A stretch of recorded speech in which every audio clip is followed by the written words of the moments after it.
Well, good morning. And hey, I'm Bob, and it is such a privilege to be here. I am filling in for Pastor Kirk this week, and he is over in Salida.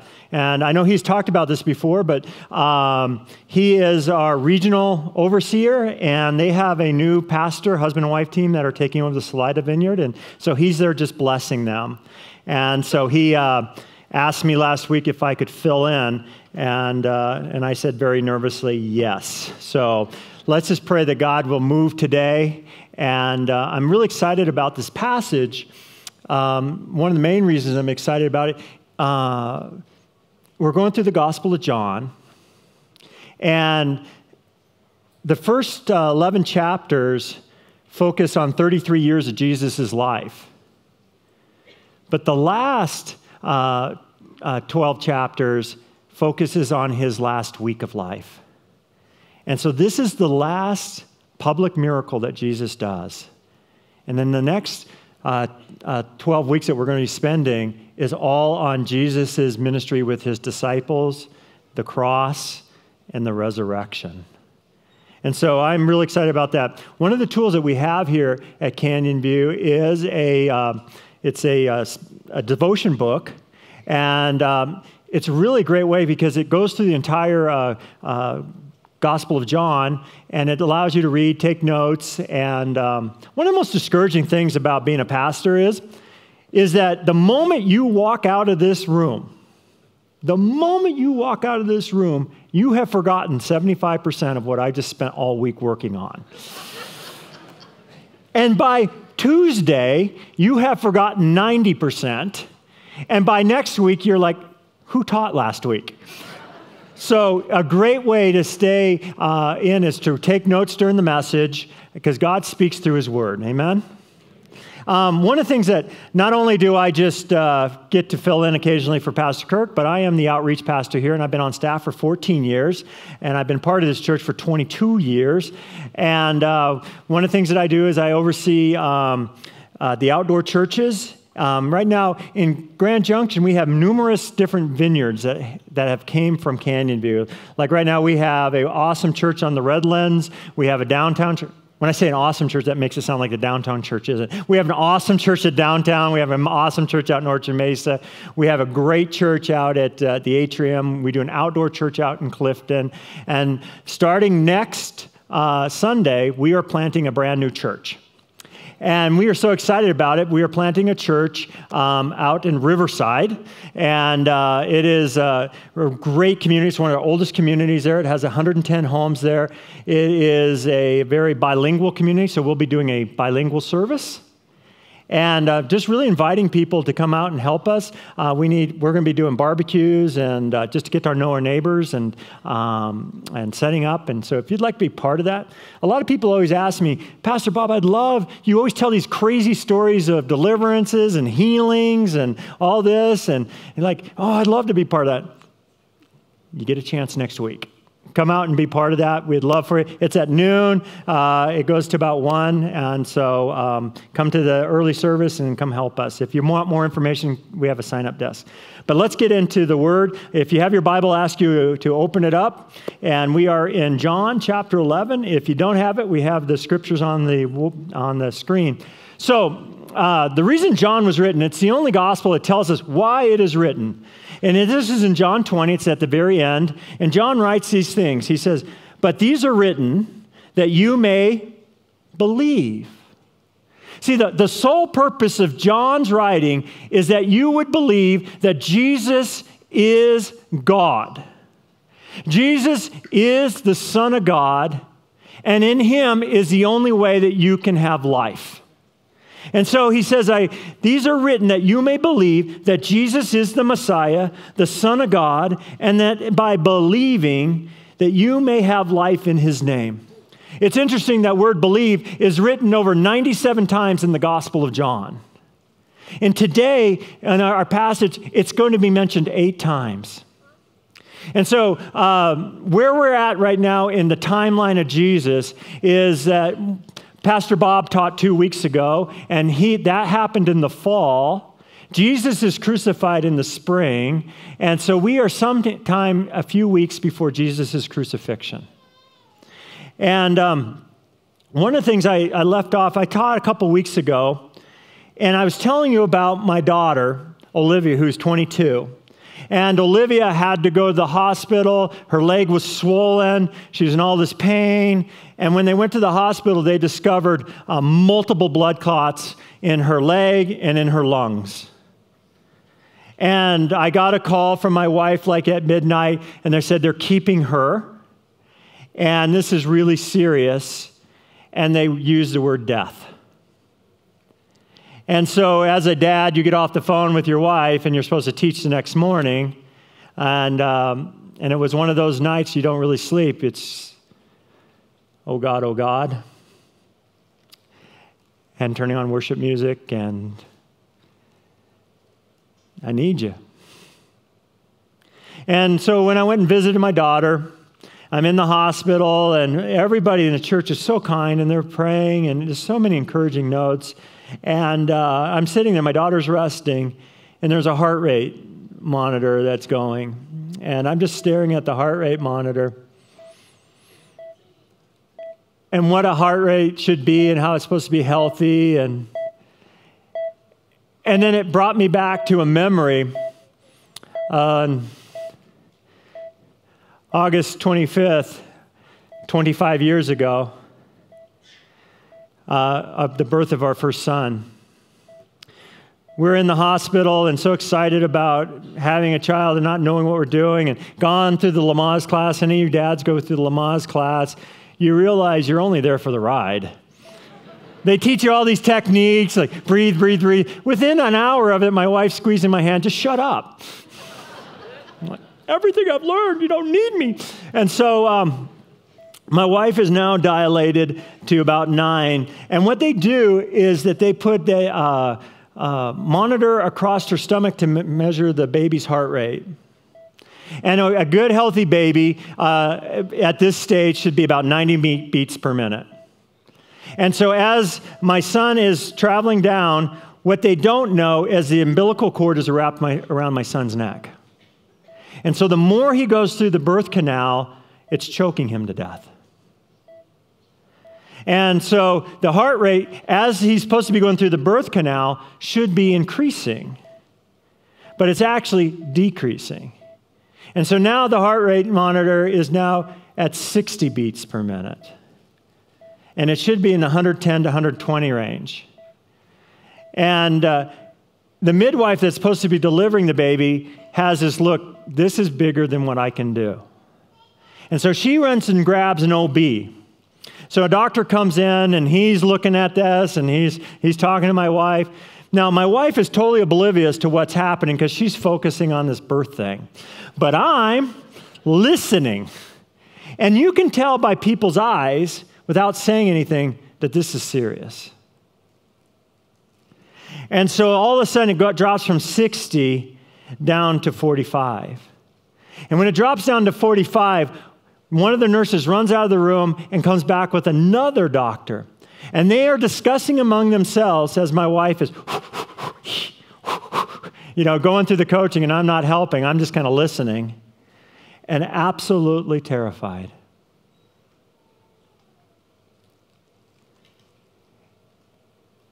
Because they're using words like, we could lose this one. And it brings me back to that day I'm in that room watching this heart rate monitor. And I didn't know Jesus, and I didn't know God, and I didn't know any of this stuff. I just knew I'm helpless watching a circumstance and not understanding what's going on.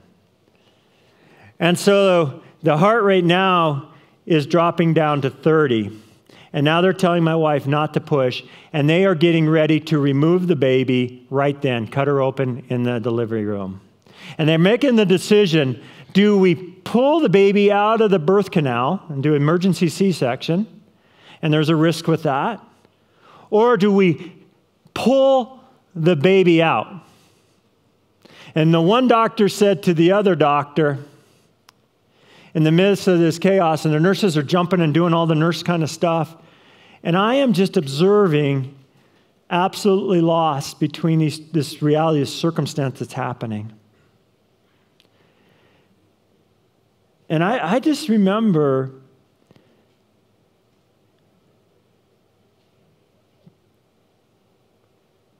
I just remember praying, God, help. God's not even on my radar. But I'm looking at this impossible circumstances. This is bad. And so, now this is where I get real medical. So I'm probably going to throw you a lot off. It's like a tomato from Cars explaining technical things. So what the doctor did, he said, I'm going to grab this vacuum suction thing. You can tell by my medical technology. So it has a suction cup on it.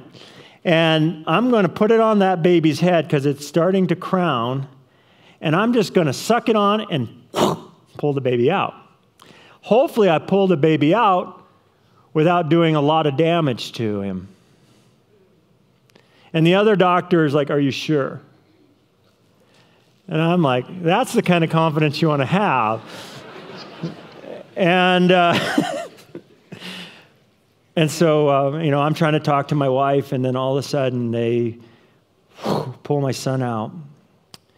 And the heart rate just plummets, and he's out, and they put him on the table, and the nurses are running all over, and they're putting monitors and all this stuff, and he is absolutely lifeless and gray. And that's where we're going to pick up the story here. So in chapter 11, it says, now a man named Lazarus was sick, and he was from Bethany, the village of Mary and his sister Martha. This Mary, who is the brother of Lazarus, now lay sick, and was poured perfume on the Lord's and wiped his feet with her hair. So the sister sent out word to Jesus, God help. He said, Lord, the one you love is sick. And when he heard this, Jesus said, this sickness will not end in death. No, it is for God's glory, so that God's Son may be glorified through it. Now, Jesus loved Martha and his sister Lazarus. And what I want you to do, if you have your Bible, I want you to circle this, or if you have your notes, these two words, love. In verse 3, it says, the one that you love is sick, and now it says Jesus loved. See, they came petitioning Jesus, and that word love, the one you love is sick, is that word Philadelphia, phileo love, brotherly love.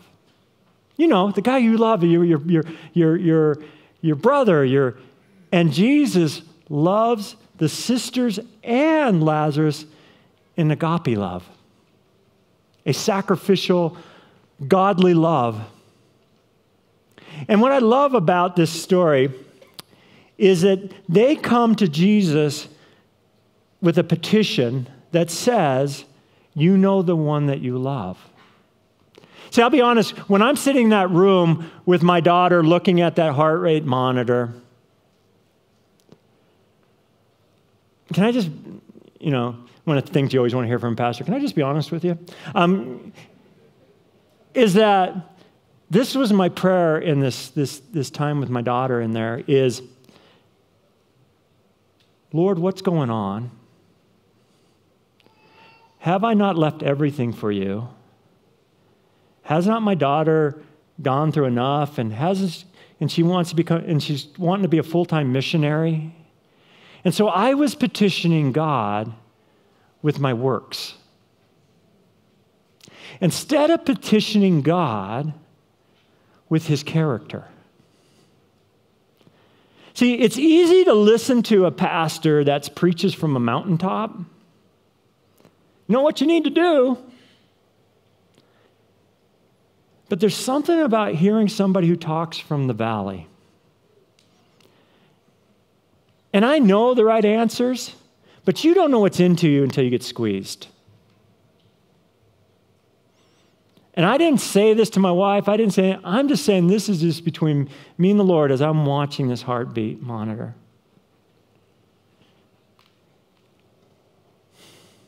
And so when he heard that Lazarus was sick, he stayed there for 2 more days. And he said to his disciples, let us go back to Judea. See, if he loved them, don't you think he should just run in? The OBs ran in the room when there was a crisis. But Jesus seems to stay for 2 days. See, the very first point I want you to get And there's this theology out here, and the very first point is Jesus' friends get sick. And there's some people who say, well, you should never get sick. You never should die. If you only had faith.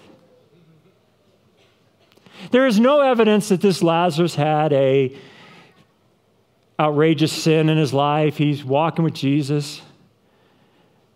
But I'm telling you, I've done enough funerals and I know enough people and I've gone through enough personal things is that the most godly people I know I've been in hospice with. The most godly people I know have gone through trials. And I believe in the power of healing, and I believe, and I have seen the lame walk. I have seen eyes open. I've seen the cripple get up and walk, and I've seen even the dead rise. Because we live in this tension between what the promises of Jesus are and the reality of living in a cursed, fallen world. And we will not fully understand the full kingdom until he returns. And so we live in this constant tension. But I'm telling you right now, for those who have lost loved ones, and those who have wrestled with this, did I not pray right? Did I not have enough faith? I'm telling you the same thing that Jesus says about Lazarus and his sisters. He loves you. In an agape kind of love. And this is a tension. I had a lady come in my office last week and said, Pastor Bob, you told the story about this guy whose knee got healed and no one even prayed for him. And you told the story about this lady who radically got saved. And she said, this last year I lost my mother and my 2 brothers to cancer. And she said, did I not pray right? I just said, I just cried with her. Because I know what it's like to bury a loved one. And I also know what it's like to see stage 4 cancer go away. And I have to believe that when Jesus says that we are supposed to pray for the sick and they should be healed, I believe that. And when it doesn't, I have to stand that Jesus is the resurrection. Amen? And so they say, but Rabbi, in a short while ago, the Jews that tried to stone you, yet where are you going? And you're going to go back? And so this is a place where they tried to kill him, and now he's going back. And Jesus answered, are there not 12 hours in daylight? Anyone who walks in the daylight will not stumble. For they see this world's light. And it is when a person walks at night, they will stumble, for they have no light. So you're wondering, all right, Bob, what props are you going to use? Okay. This is Tim Brown's, but it's a great idea. So in the story, there's really 3 world perspectives of what's going on. And Jesus just lays it out right then.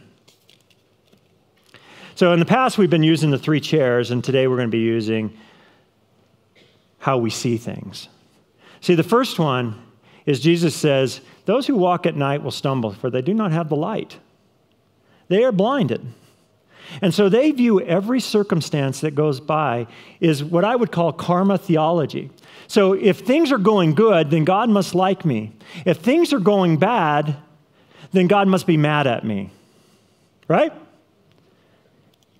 What have I done to deserve this? Then you have the disciples, Mary and Martha and the boys. They view things through a binocular. Now, you do have vision, but the vision is distorted. Things that are far away look really close, and things that are very close look very distorted. This binocular doesn't give you a clear picture of what's going on. And that's what the disciples are not figuring out. And you're going to see that as we go on, and Mary and Martha are not figuring it out. But Jesus wants us to see as he sees. This is not going to end the way you think it's going to end, and it is to bring glory to the Father. Amen? And so we are wanting to put on these, but to be honest, a lot of my walk is like this, not understanding, or absolutely blind. And I'm judging not a circumstances by if it's good or not by my worldview. Instead of this eternal trust that God loves me, and whatever happens, it is for good. And even though I don't understand it today, there will be a day that I will understand. I remember a few years ago, I did a funeral for a young girl who died in a motorcycle crash, and her father got up. And he quoted a passage out of 1 Corinthians 4. And it says, one day, the things that happened in this dark world will be brought to light, and I will have understanding. The things that have happened bad in your life that you have no understanding, that my dad died in a car crash when I was 9 years old. And then I went to an abusive home, and I went in and out of foster care. I did not understand at that time what was happening. But through it, I went to a pastor's home. He shared Jesus with me. Now I can see that circumstance as good. Even though that is not what I would wish, and I do not believe God did that to bring me harm, but he made something good out of what was very painful. And every one of you who know Jesus know that is true. But it's almost impossible when you're in the moment, amen? It's almost impossible in the moment. And so then after that, in verse 11, after this, he said this, he went on to tell them, our friend Lazarus has fallen asleep, but I'm going to wake him up. His disciples replied, Lord, if he sleeps, he'll get better. And Jesus had been speaking about his death, but his disciples thought he meant natural sleep. So we are seeing Jesus' words distorted. And then he says, so then when he told them plainly, Lazarus is dead, and for your sake I'm glad. Now that makes no sense to me. I was not there so that you may what? Believe. The whole purpose that you would believe. But let's go to him. See, point number 2 is Jesus is always in the business of training his disciples. Because what is he about ready to do? He's about ready to raise the dead. And in the process of raising the dead, he is going to show that in a few weeks after that, Jesus is going to go to a tomb and come out of that tomb to show that he has defeated death, that he has defeated sin. And so Jesus has predicted in chapter 2 that this temple will be destroyed, but I will rebuild it in 3 days. And now in chapter 11, he is going to demonstrate, I have the power to raise the dead and defeat death. Amen? And so he is training them, even though it makes no sense. So one of the disciples, Thomas, speaks up. And Thomas says, let us go so that we may die with him. Because Jesus said that I will die, but I will rise again. And Thomas thinks this is his death. So he's not seeing clearly. And Thomas always gets a bad rap, but he's willing to die with his Lord. And then it says, and I just want you to picture his heart rate completely flatlined.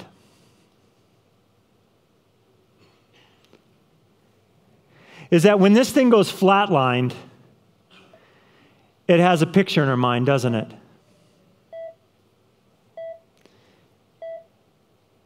That there's a picture of hopelessness. If it's erratic, you think, oh, maybe a defibrillator, maybe something can help. But when that thing is flatline, it's over. And so it says in verse 17, now his arrival, Jesus found that Lazarus had already been in the tomb for 4 days. And I want you to circle 4 days or write 4 days down. It's really important because in this culture, the Jewish people believed that the spirit would hover over a body for about 3 days, but on the 4th day it would go. And so the 4th day meant it was absolutely hopeless. Jesus is showing up in a desperate situation. And he says, now in Bethany was less than 2 miles away from Jerusalem. And many of the Jews had come to Martha and Mary to comfort them in their loss of their brother. So what I want you to picture is that Lazarus must have been kind of a wealthy man because the wealthy got put into a tomb. The poor got put into an open field where they burned the bodies. And so evidence that you were loved is that you had people come to your funeral. Now, their funerals were about 30 days long, and you would mourn for 30 days. And so the louder the cries, the more you were loved. So a lot of times, rich people would hire professional mourners to come and cry outside the tomb. And this would go on for 30 days. And then it said, Martha heard that Jesus was coming, so she went out to meet him. But Mary stayed at home. I just want you to picture this flat line.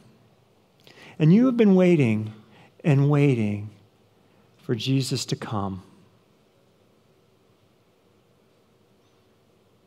At what point do you just kind of give up? And so the very first words out of Martha's mouth was, Lord, if you would have been here, my brother would not have died.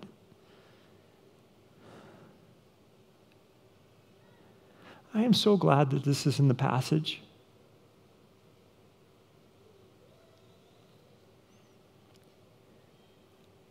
I just love Jesus that he doesn't sit there and rebuke her and give her theology or anything like that. Is that in our struggles, we can be honest with Jesus and say, this makes no sense. But then she says, but now, I know, even now, God will give you whatever you ask. And this is point number 3, and you can write this down because this is really good. And you're like, wow, you must have really wrestled with God to come up with this one. People who are grieving struggle. Wow, Bob. I'm so glad I gave up 40 minutes of my time to hear that.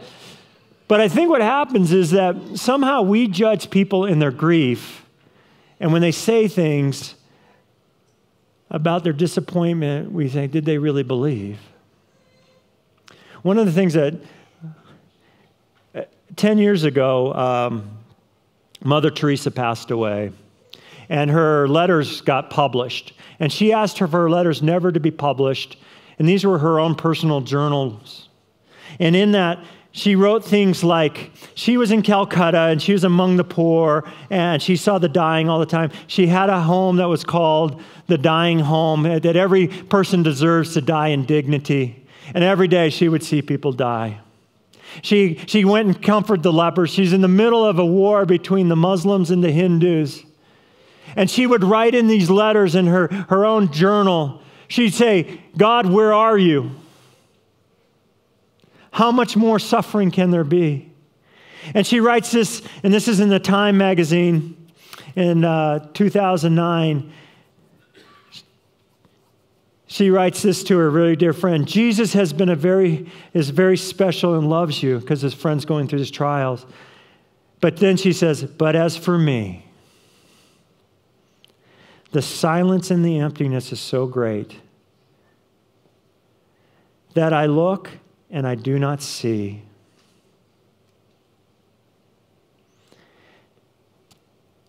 And I listen and I do not hear. And it was interesting because I was watching CNN and I'm reading these articles and they are all just saying, you know, Mother Teresa is the pillar of Christianity. She is the face of it, and yet she suffers and she doubted. And when I heard it, I said, yes, thank you. Because every person who walks through the valley of death struggles. But we choose to say, he is with me. He will never leave me. He will never forsake me. And so when Martha comes to Jesus and say, where were you? Jesus replies, I am the resurrection and the life. The one who believes in me will live even though they die. And whoever lives by believing in me will never die. Do you believe this, Martha? See, what I love is this is the fifth I am that Jesus says in the Gospel of John. He first says, I am the light. I am the living water. I am the bread. Last week, Pastor Kirk taught on, I am the shepherd. I am the door.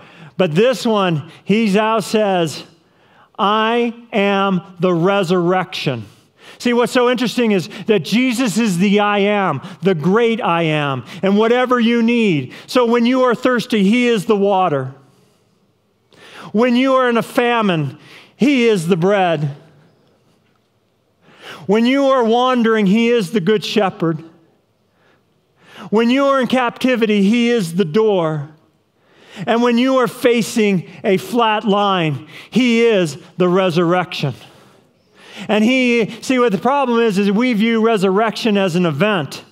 This is point number 4. We view resurrection as an event, and resurrection is a person. And that person's name is Jesus. He is the great I am. And then she replies, yes, Lord. I believe that you are the Messiah, the Son of God, who is to come into this world. And when she said this, she runs and grabs Mary. And when she sees Mary, I just want to speak, Mary's in the house and she's grieving. And Martha runs in and says, the teacher is here. And He is asking for you. When you are looking at a flat line, I can tell you with all confidence, Jesus is here. And He is wanting to speak to you. He wants to speak into your hopelessness. And when Mary heard this, she got up quickly. I want you to circle quickly. And went to Him. Now, Jesus had not even entered the village yet, but was still at the place where Martha met Him. And when the Jews who had been with Mary in her house comforted her, noticed how quickly she got up and went out, they supposed that she was going to the tomb to mourn. But when Mary reached the place where Jesus was and saw Him, no longer do we wear this, but we see Him. And that He is there. She fell at His feet and said, Lord,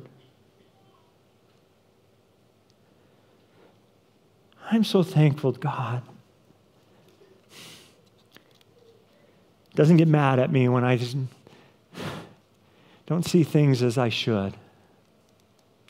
When I'm sitting in a room and my baby's laying there gray, and I'm saying, where are you? Or I'm in a room with my daughter and they're saying, I don't know how this is going to turn out. He's there. He's there in my jacked up theology. And He just sees, and I just love this. My brother would not have died. See, it's interesting in Luke 10, it tells the story of Mary and Martha, and this is one of the famous ones that you hear all the time, but Mary is always sitting at the feet of Jesus, sitting at His feet in the presence of God when things are going good. Right? It's easy to do that when everything is going good, to sit at Jesus' feet. But where she is in her hopelessness, she runs and falls at Jesus' feet. The best place to ever be is at Jesus' feet. And when Jesus saw her weeping, and the Jews had come along with her also weeping, He was deeply moved in the spirit and troubled. Where have you laid Him? He asked. Come and see, Lord, they replied. The shortest verse in all the Bible is Jesus wept, but I think it's the most profound. Is that we have a God that knows what we're going through. And that He isn't so distant. That He doesn't mourn in the spirit and He doesn't weep. Every other god, the Muslim god, the Hindu gods, the Greek gods, they are distant and aloof. But our God is in the midst of a flat line. And in the midst of the flat line, He isn't afraid to say, where is He? Show me Him. And He weeps in that. And the Jews all said, see how much He loved Him. But some of them said, could not he open the eyes of the blind man and have kept this man from dying? Isn't that the mystery of the tension that we live in this kingdom? That we hear stories of dead rising, then the next day we're burying someone? And as long as we filter God through our circumstances, it's always going to look unfair. But if we view it the way Jesus is, he loves us. And whatever happens, he is working it out for good. I'm telling you, you have to speak that to your heart all the time. You have to speak that to your heart, and it is not easy. I'm preaching not from a mountaintop, I'm preaching from a valley.